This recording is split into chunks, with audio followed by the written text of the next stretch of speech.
Hi, everyone. So today we're going to go over a couple of different things. First is how to visualize k-means in PCA, not through just typical, like the way that you would do it, but through a string representation. How can we implement k-means, PCA, a lot of these different algorithms that we learn to string implementations? So we know that in general, k-means is a way to cluster different groups of data points.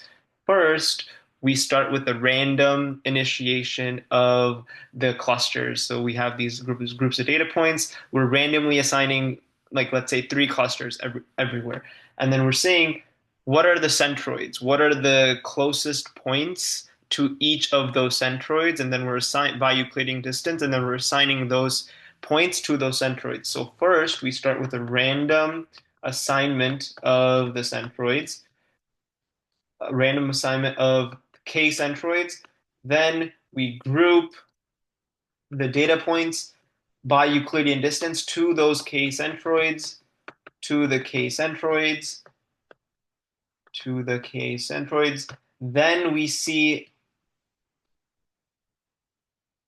so for example, what this would look like is, let's say we have these collection of data points. We have, let's say we want to have three clusters. So let's say our centroid are here, here, and over here. Then we see, okay, we've made this collection of points. We've made this collection of points. And then we have also made, let's say, this collection of points, this collection of points, and then this collection of points. Then what we do after that is then we recalculate the centroid,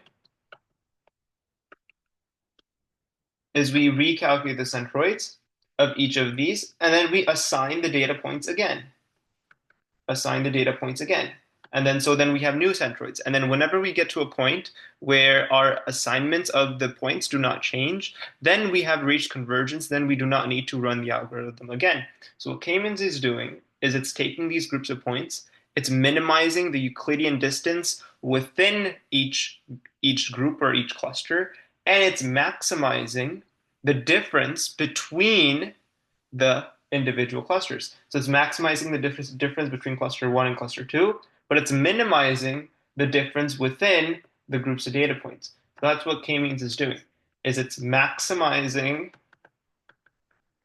the difference between the clusters, but then it's maximizing the similarity within the cluster. So it's maximizing the difference between the clusters, but then it's maximizing the similarity within the clusters. So you want to have similar groups of data points grouped together, but then those groups itself must be different from the other clusters. So that's what we're doing in k-means. And now one of the things that you can implement is you can implement k-means from scratch. That's going to help you get a better understanding of how to do k-means in the first place. And then you can also use k-means as string representation. So you can have a string and then you can almost do clustering on that string. So if we have a sample string, let's say we have BCD, JZ, KMN, right? That's a sample string that we have. One of the problems that you can do is, hey, instead of doing k-means just from scratch or on a data set, let's try to create an algorithm to do k-means or to do some sort of clustering on a string. What would that look like? What would that look like? Well, we can form some sort of distance between these characters because they're characters from the alphabet. We can associate some sort of distance between the distance that they are within the alphabet. So how far is B from J? How far is Z from N? We're able to have a clear sense of distance. And so because we are able to have a clear sense of distance, we're able to do even k-means even on a string. So what that would mean is if I have three clusters, if I give it three clusters, I would get a 2D array of characters where the groups of characters within each array are close to each other. We're maximizing the similarity within each group. So we have ABC, this could be ZJK, and then this could be CMN or whatever, right? And so this could be you can implement this algorithm where it's able to detect, it's able to calculate of this entire string, which are the three closest data points, right? It's going to group those together. What are the next three closest data points? what are the next three closest data points? So that could be one way. Another way is to create some sort of optimization function. What are we trying to optimize? We're trying to optimize the similarity within each cluster, and we're trying to maximize the difference between the clusters. So that's another algorithm that we can try to develop here. We also know about PCA. PCA is a dimensionality reduction technique. Whenever we have a large amount of dimensions in our data set, we want to reduce those number of dimensions to something that's more manageable, that's easy to visualize, that's easy to implement in our models. We're able to use principal component analysis to do that, where we have this data set and we're able to take the eigenvalues, eigenvectors of the covariance matrix of that data set, and then we're able to get the new dimensions that capture the most amount of variance in our data set. And so that's one of the useful notions of PCA. But this is something that not only can be used in a data set, but we can also use that in strings, as we mentioned before, when we were doing k-means. We can do clustering on strings. We can also do PCA on strings. So what would that look like if we're reducing the dimensions of a string? Well, that could be something like if we have some sample string, what could reducing the number of the dimensions look like? One interpretation of reducing the number of dimensions looks like again, in the clustering example, could be keeping the closest pairs of characters together. So we have this represents all. You can think of this as a representation of the entire alphabet, right? As a representation of the entire alphabet. So when we're doing PCA, how can we get the most amount of representation of the entire alphabet in the fewest characters? So we have this original string. We know that it's supposed to represent the entire alphabet. Through PCA, how are we able to get only a select number of characters that's able to actually represent the entire alphabet? So that's what PCA is going to do for us, or that's an algorithm or perspective of thinking that we can use to reduce the number of characters or dimensions in our string. So that's another algorithm that would be pretty fun to implement.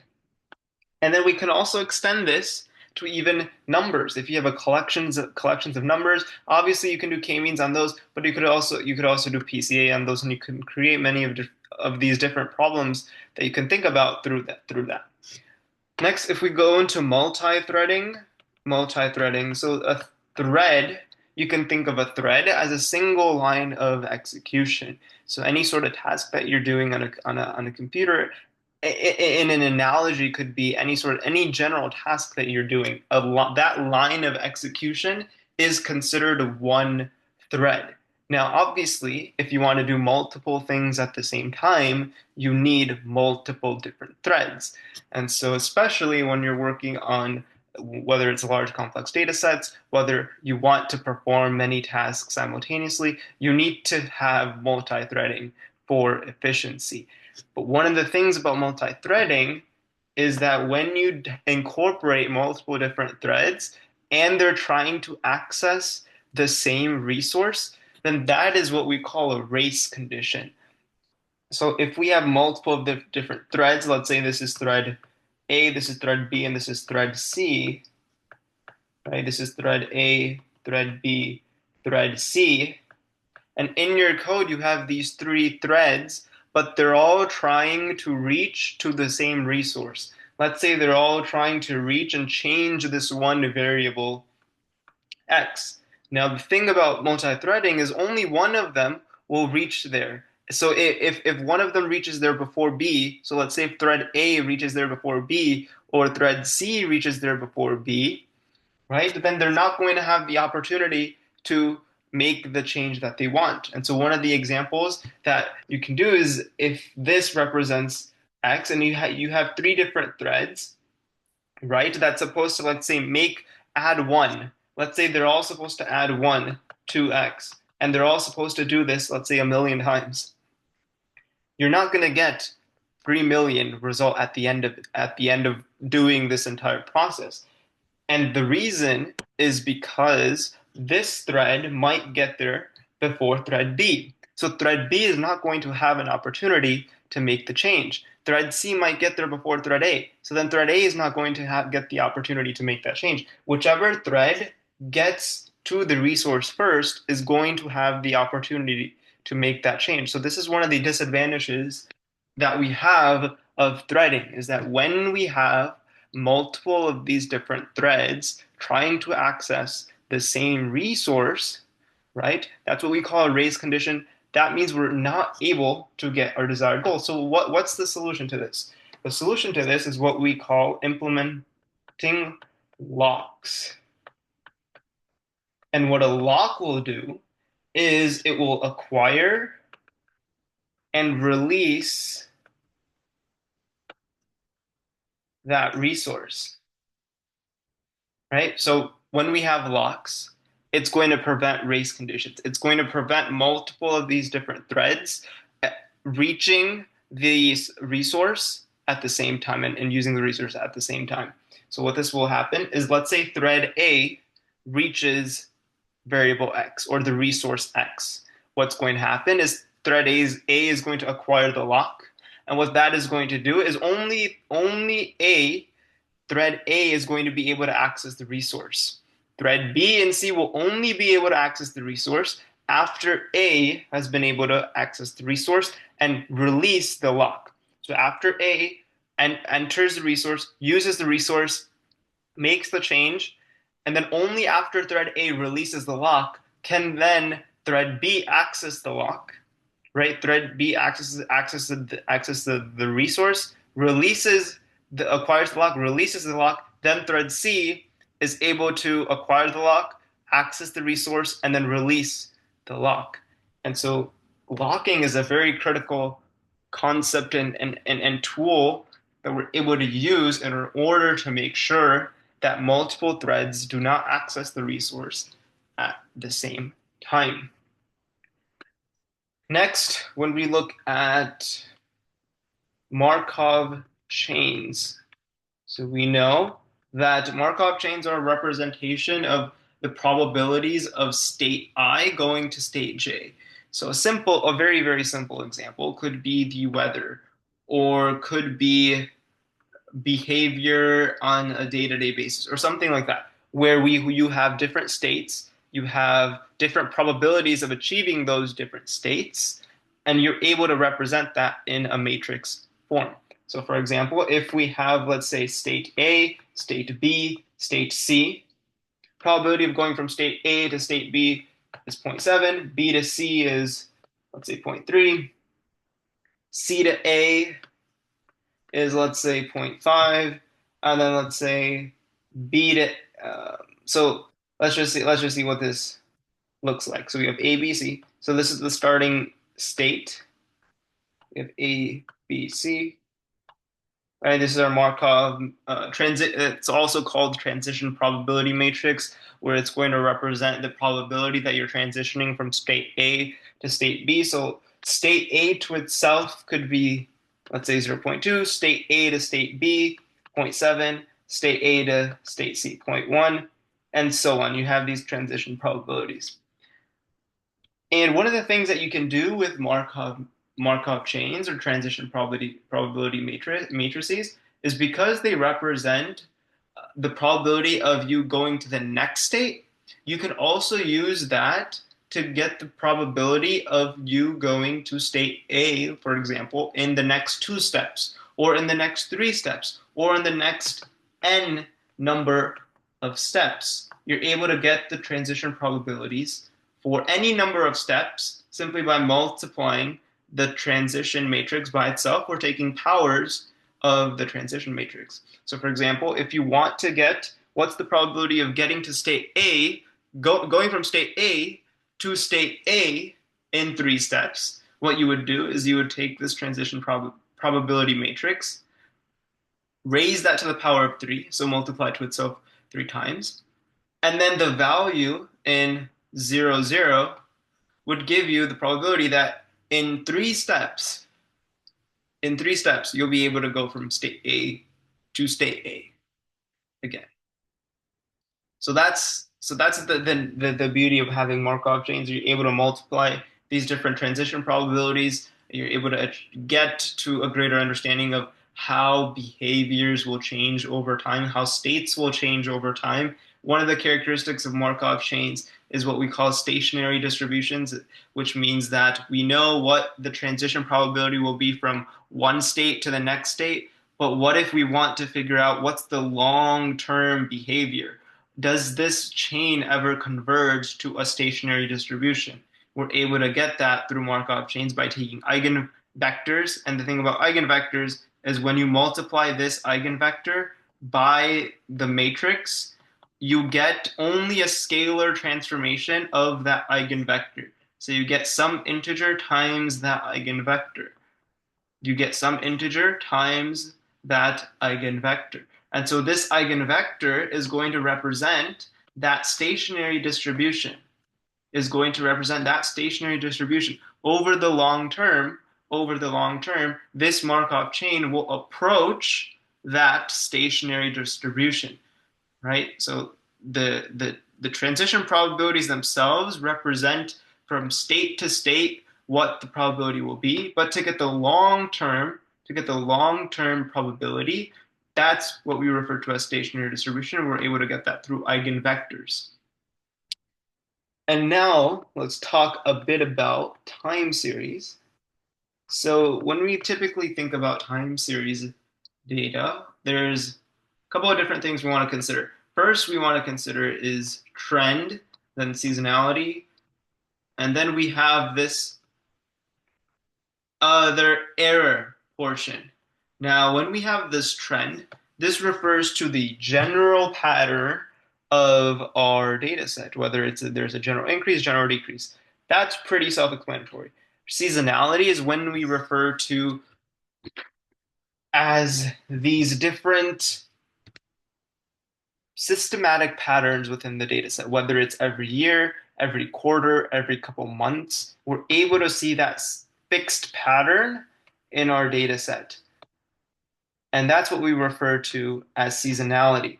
And then there is some other noise or randomness that is involved in our time series data. Now, when we remove trend, when we remove seasonality, we are left with simply the error or simply the random noise that we have. And typically, this is the thing that we want to model. We don't want to model trend. We don't want to model seasonality. Sometimes we do, but essentially our model is supposed to capture whatever trend and seasonality are not capturing. So that's the first two steps whenever we are trying to build a model, is to remove the trend. We already know that's one of the systematic components of our time series data. Remove the trend. That's the general pattern that we know our data has. Remove the seasonality. That's what we know. That's the systematic, the pattern that we know our data has. Once we remove those two systematic components, whatever we have left, that is what we're trying to model using different models, ARIMA models, etc. But when we remove the trend, when we remove the seasonality, if we get to a point where we are left with simply white noise, where we are left with randomness that we can't really model, then having a model for that set of data points is not going to be very useful, because we've already captured a lot of the patterns and a majority of the trends using trend and seasonality. So there's nothing really left to model if we're left with white noise. So that's essentially some of the main components of time series. Is we have trend, we have seasonality. Our objective is to model everything that comes after the trend and seasonality. And if nothing comes after the trend and seasonality, then we have very little to actually model. And that's actually the goal. If we have this model that we fit, and if the error from that model is simply random, then our model has captured all of the systematic trends and components that it should capture. And so that's really the ultimate goal to have, is that our error, our error, our residuals should appear random, should appear to be random. So that's what we learned from that. Another thing that we also learned, so we talked about k-means, talked about PCA. There's also dbScan as another clustering algorithm. One of the differences between dbScan and k-means is dbScan looks at the density of data points. So it has epsilon and min number of points to be a cluster. So one of the examples is we have dense collection of points. So if we have this group collection of points, and if we have, let's say, this collection of points, right? So these are two different clusters. DBSCAN is going to recognize that these are two different clusters because they are dense, because they're closely grouped together. What k-means will do is it will say, hey, this data point is actually close to this data point. So this should actually be a cluster. So this should be part of the same cluster. But DBSCAN is going to look at how closely packed together are the data points. And we see that, hey, these groups of data, this group of data points is condensed. They're closely together as one, and these groups of this group of data points are also closely grouped together. So they're going to view these two as clusters, whereas k-means is going to, from Euclidean distance, going to see that, hey, this data point is closer to this data point. It's going to see these as clusters because they're actually closer than from this to this other point. So that's the difference between the two algorithms. Again, k-means requires a number of clusters that you want to specify it to have. DBSCAN is also very good for outlier detection. So it's actually able to detect what are the outliers in the data set that don't follow the general trend of all of the other data points. So those are some things we covered. Covered time series, covered the main components of time series, about trend, seasonality, about error. We covered Markov chains, how they represent transition probability matrices. You're able to get to the transition probability of other steps by simply taking the successive powers of the Markov chain. You're able to get to a stationary distribution of a Markov chain by either successively taking the powers to n equals infinity, and you'll get to some sort of stationary matrix where it doesn't change even after you take more and more powers, or you can take the eigenvector. That's going to give us the stationary distribution that again represents the long-term behavior of the Markov chain. And then we talked about the entire concept of multi-threading. Multi-threading is essential when we want to do different tasks at the same time. And one of the things about multi-threading to work is we need to have, or it's very important to have locks. Now, there are also some downsides to locks, most notably that it takes time to actually acquire and release the resource to, to, to implement locks. But locks are critical whenever to avoid race conditions. Whenever we have multiple threads trying to access the same resource at the same time, we want to make sure that only one thread is able to access that resource, and only when it is done accessing and using that resource can the other thread finally access and use the resource. That's why multi-threading and locks are so important. We talked about k-means and PCA, how it's not only useful, we can not only use it in a data set when we have multiple different dimensions, but we can also use it on strings. And if we're able to manipulate that perspective, we're able to say that, hey, PCA and k-means can't just be applied to just general data set. It can be applied to even text data. It can even be applied to strings. And so this is another problem that we can solve is how can we incorporate clustering into different strings? How can we incorporate PCA, reduce the number of dimensions in the strings that we have and the characters of the strings that we have. So those are the things that we covered today. I will see you in the next video.